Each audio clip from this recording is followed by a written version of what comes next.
अत्याचार हो रहा है, हर दिन महिलाओं का अगेंस्ट क्राइम बढ़ते जा रहा है। मैं प्रधानमंत्री का ये घोषणा को स्वागत करता हूं कि एक कड़ी कानून का जरूरत है। मेरा इतना ही विचार है कि थोड़ा सा जो ट्रायल होता है उसका परिधि एक डिटरमाइन कर दिया जाए। जैसे अगर महिला का खिलाफ कोई जुर्म होता है उसका ट्रायल 6 मंथ में खत्म होना ही पड़ेगा। ऐसा एक व्यवस्था होने से हम एग्जेम्पलरी पनिशमेंट भी दे पाऊंगा कानून का रास्ता से, और इसी से ये क्राइम कमेगा।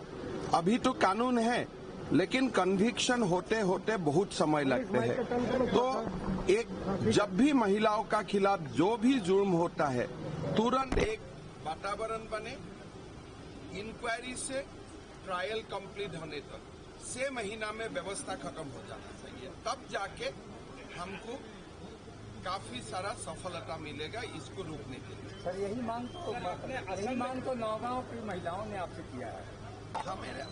हमारा तो ठीक है, आप थोड़ा आसाम का खबर कीजिए। हम जितना हो सकता है हम बहुत ज्यादा कुछ करने का कोशिश करता हूँ।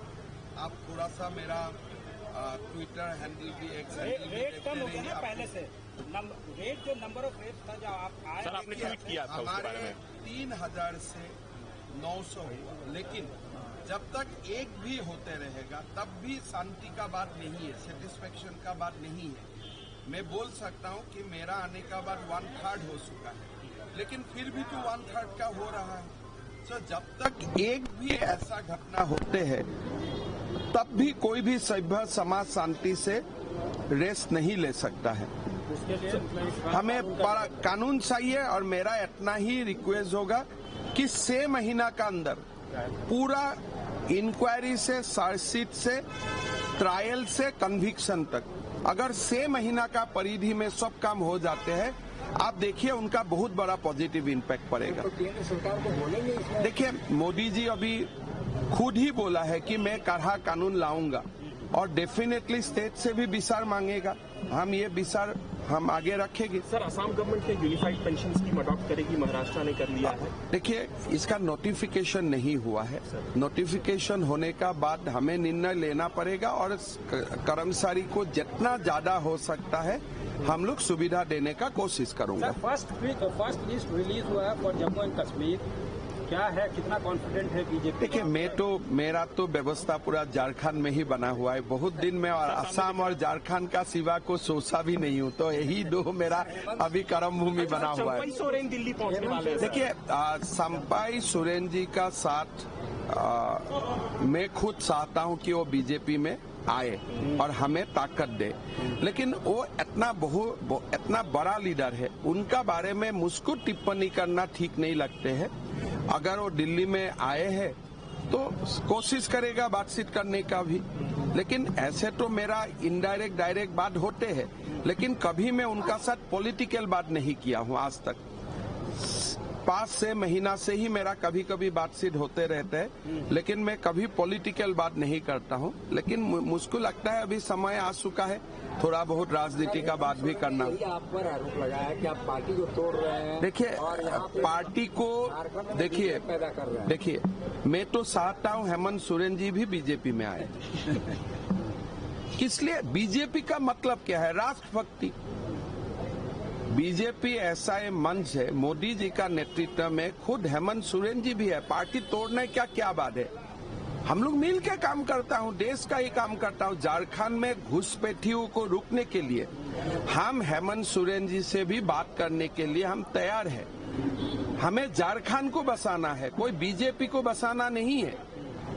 बार बार जो बोलते हैं बीजेपी बीजेपी, हमारा कोई मतलब ही नहीं है। हमारे लिए देश प्रथम है, बीजेपी तो बाद में आते हैं ना, देश पहले आता है। आज झारखंड का सामने सबसे बड़ा समस्या है घुसपैठियों का समस्या। ये समस्या अगर समाधान करने वाला है, अगर हेमंत सोरेन जी बोलते हैं हम खुला दिल से ये समस्या का साथ है, तो उनसे भी बातचीत होगा। सर हम कोई उनका खिलाफ भी नहीं है, ऐसा बात नहीं है। हम कोई इनवाइट कर रहे हैं सर। मैं तो यही बात बोल रहा हूँ कि घुसपैठियों का मामले में आप ऑल पार्टी मीटिंग बुलाइए, आप ही नेतृत्व लीजिए। और झारखंड को घुसपैठियों से बचाना है। और उसमें अगर हेमंत सोरेन जी भी नेतृत्व देता है, हमारा क्या प्रॉब्लम है? हम थोड़े कोई नेता बनने के लिए यहाँ आया हूँ। हमारा पार्टी का किसी को नेता बनना नहीं है। हमारा पार्टी का यही मकसद है कि आपने जो चुनाव का समय वादा किया था उसको निभाइए और झारखंड को घुसपैठियों से मुक्त कीजिए। यही दो सिंपल मांग है।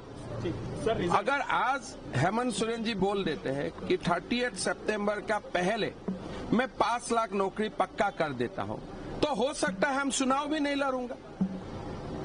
सर, रिजर्वेशन किससे जुबा मेरे लिए पहला है ना, हम बात में हैं। सर, जुबा को अगर न्याय मिल जाते हैं तो हमें क्या जरूरत है? काल अगर हेमंत सोरेन जी बोल देते हैं कि झारखंड को घुसपैठियों से मैं मुक्त करूंगा, आप बोलते हैं वो भी है। आप ये समस्या को स्वीकार कीजिए। आदिवासियों समाज का सबसे बड़ा लॉस हो रहा है घुसपैठियों से, उसको एक बार स्वीकार कर दीजिए। बाकी बात तो आगे हम लोग बैठ के कर लूंगा।